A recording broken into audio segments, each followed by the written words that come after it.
In 2011, I closed my heart to love. The pain, the tears, and the hurt that I remember was unbearable, and so I made a wish. I wished for the perfect love.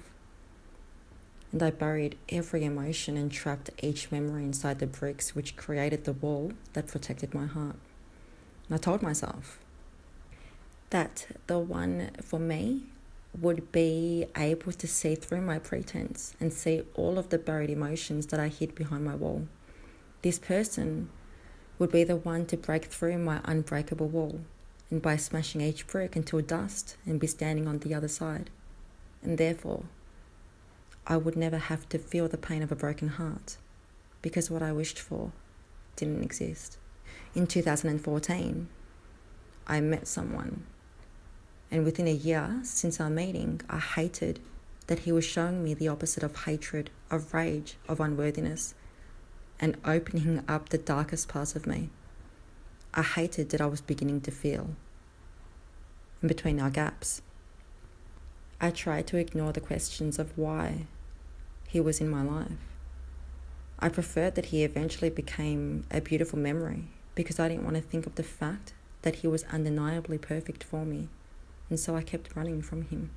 Somewhere along the way, I realized that he was not supposed to be real. When my heart opened, it was to the one emotion that I never thought was even real or possible in this lifetime for me, and that was unconditional love. I didn't just close my heart to love, I closed all the parts of me that I refused to look at. Not only did I close my heart to love, but more importantly, I wasn't able to see back then that the love I was talking about was the love I lost for me. And on the other side of my wall was the mirror that showed me the doorway to my shadows I didn't expect to face, that took me on the journey that eventually made me find my self-worth. And alone, in the darkest parts of that journey, my thoughts returned to him. And when I look back on it now, I realized that I had wished for him in 2011. So Twinflames, I won't be able to provide a scientific explanation for this topic. I can only talk about this journey on a spiritual level because it is in that spiritual element that validates the virtues and vows and the meaning to pure love. With the example of the marriage between two people, the vows that bind them together and the meaning behind the following. I promise to love you, for better or worse, in sickness and in health, in the good times and the bad, until death do we part. This is the union between two souls that merge as one. And so let's begin the journey of the creation of the existence and purpose of the twin flames. In the story, it is said that one soul is split in two and spends their life in search of the other half. And I won't go into background. There are so many versions on the internet, and each journey is unique, and there is no right or wrong. However, I like to say that each of us is complete as a whole. The very definition of twin flames for me is essentially you. There are two questions that are common when researching twin flames that I believe could be confused with a soulmate relationship. The twin flame story is not a romantic love story that society has created, making us believe the misperception on what true love is actually based on.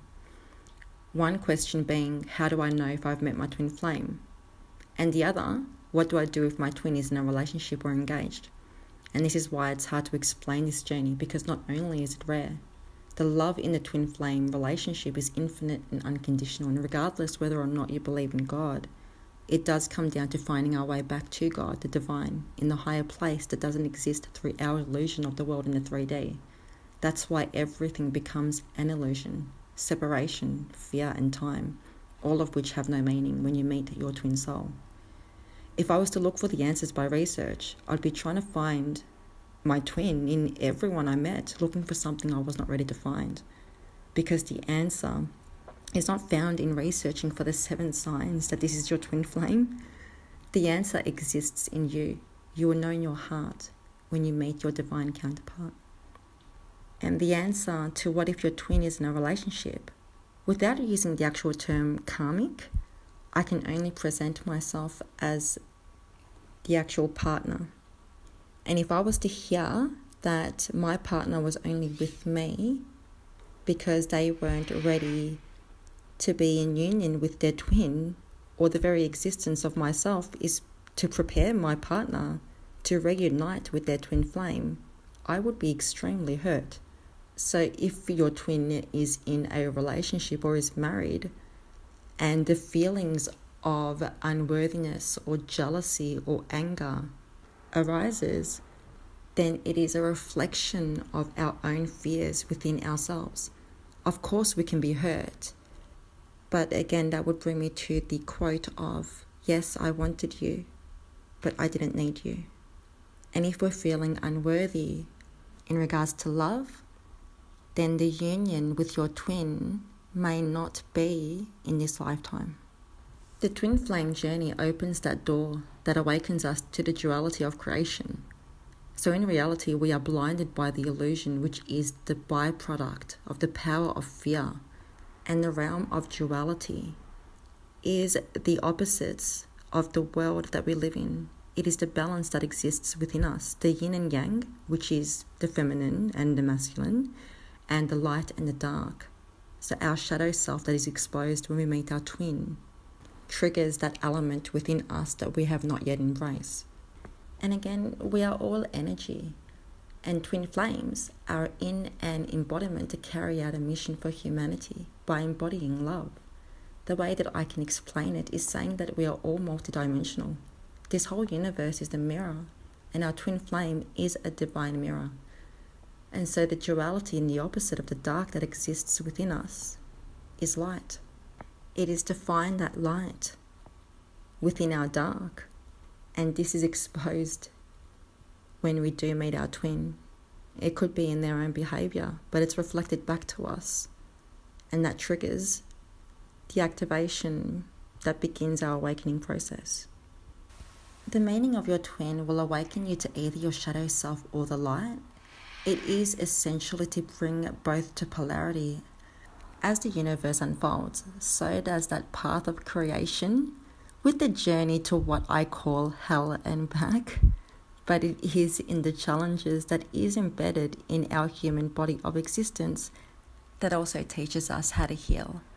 And this journey is descending into the shadows and emotions that we do not want to face. We can only numb ourselves for so long. But the universe will only accept this for a brief period of time until it basically shoves our emotions that we buried into one massive ball and have it stare at us in the face until we have no choice except to deal with it and face it head on. And with each layer that surfaces, the harder it does become, which then becomes an isolation to society, to the world, and even our own identity. We were all born with a spiritual gift, but in order to awaken our gift depends on the evolution of our soul, which is where again the twin flame blessing comes in, taking us on that path to healing. And the meeting of your twin incorporates the primordial elements of creation, our higher selves, source, our intuition, or the divine, can guide us and teach us on each path of learning, understanding, and healing. In my own awakening, I learned that in order to heal was to first learn to forgive.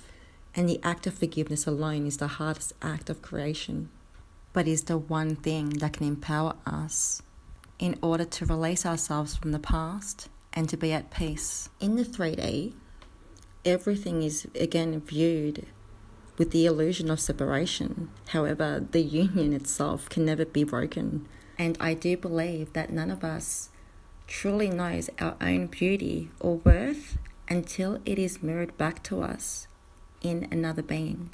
And this is where it becomes the crucial stages of the journey itself, because when our heart is closed to love, we create that safety wall, wanting to hide our heart to protect ourselves from being hurt. And that's why there is that runner and chaser dynamic in the twin flame story. When we question our own worth, it is not because of anybody else. So we aren't running from them. We are, in fact, running from ourselves. The universe itself is a dance of the divine opposites, sort of feminine and masculine, separation and union, longing and completion. And without seeing it with the naked eye, the universe is holographic, and it's the loneliness and the neediness that we feel but is reflected back in our twin flame. It's difficult to explain this spiritual experience in the language of science. On a human level, the relationship itself can be unsustainable. The connection brings a lot of light, but the darkness within us also reacts. We are humans struggling in the paradigms that have become our beliefs of who we are, and not surprisingly, on how we love. And so the twin flame journey, it is to come together as individuals, knowing that they are beautiful on their own and free to be themselves. But together they offer one another nothing but pure, unconditional love.